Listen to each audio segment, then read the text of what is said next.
എല്ലാവർക്കും ബിപ്പീസ് ഹൗസിലേക്ക് സ്വാഗതം.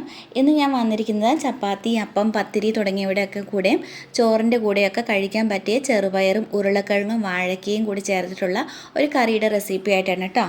അപ്പോൾ ഞാൻ ആദ്യമേ ചെറുപയർ കുറച്ച് നേരത്തെ തന്നെ കുതിരാനായിട്ട് വെള്ളത്തിലിട്ടിട്ടുണ്ടായിരുന്നു. ഈ ചെറുപയർ അത്ര പെട്ടെന്ന് അങ്ങ് വെന്തുടയുന്നതല്ല കേട്ടോ, അതുകൊണ്ടാണ് ഞാൻ ഇത് വെള്ളത്തിൽ കുതിർത്തിട്ടത്.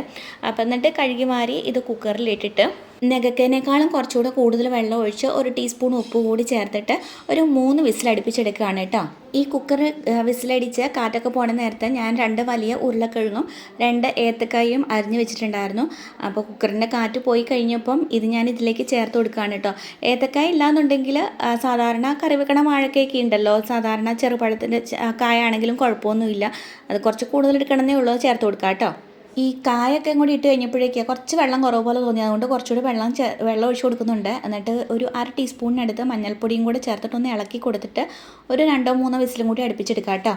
കുക്കർ വിസിലടിക്കണ നേരത്തെ തന്നെ കറിക്ക് ആവശ്യമായിട്ടുള്ള അരപ്പ് റെഡിയാക്കി എടുക്കുക. അതിനായിട്ട് ഒരു മിക്സിയുടെ ജാറിലേക്ക് കുറച്ച് തേങ്ങ ഇട്ട് കൊടുക്കുകയാണ്. പിന്നെ 2 പച്ചമുളക് നമ്മുടെ എരിവിന് ആവശ്യത്തിനുള്ള ചേർത്ത് കൊടുക്കാം. പിന്നെ ഒരു 3 അല്ലി വെളുത്തുള്ളി, ഒരു ചെറിയ കഷ്ണം ഇഞ്ചി അരിഞ്ഞത്, ഒരു ടീസ്പൂണിനടുത്ത് ചെറിയ ജീരകം, ഇത്രയും ചേർത്തിട്ട് കുറച്ച് വെള്ളം കൂടെ ഒഴിച്ചിട്ട് ഒന്ന് നല്ലതുപോലെ അരച്ചെടുക്കാം. അപ്പോൾ നമ്മുടെ കുക്കർ വിസിലടിച്ച് കാറ്റൊക്കെ പോയി വന്നിട്ടുണ്ട്. ഉരുളക്കിഴങ്ങ് വാഴയ്ക്കയൊക്കെ വെന്ത് വന്നിട്ടുണ്ട്. ഞാൻ ഈ ചെറുപയർ ആദ്യം ഒന്ന് വേവിച്ചിട്ട് പിന്നെ കായൊക്കെ ഇട്ട് കൊടുത്ത് എന്തിനാണെന്ന് വെച്ച് കഴിഞ്ഞിട്ടുണ്ടെങ്കിൽ ചെറുപയർ നല്ലപോലെ ഉടഞ്ഞു കിട്ടണം, എന്നാലേ ടേസ്റ്റ് ഉണ്ടാവുകയുള്ളൂ. അതുകൊണ്ടാട്ടോ ഞാനിതിനെ ഇനി വേറൊരു പാത്രത്തിലേക്ക് മാറ്റുവാണ്.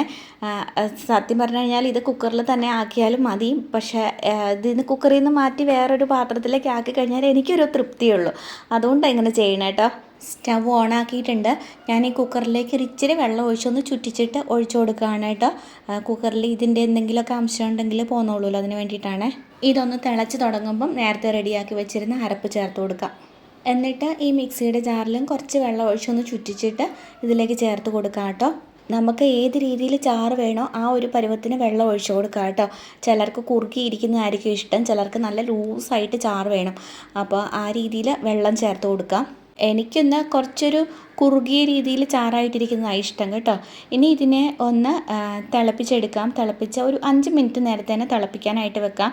ഉപ്പ് കുറവാണെന്നുണ്ടെങ്കിൽ കുറച്ചുകൂടി ചേർത്ത് കൊടുക്കാം കേട്ടോ. പിന്നെ ഈ കറി ഇടയ്ക്കൊക്കെ ഒന്ന് ഇളക്കി കൊടുക്കണം.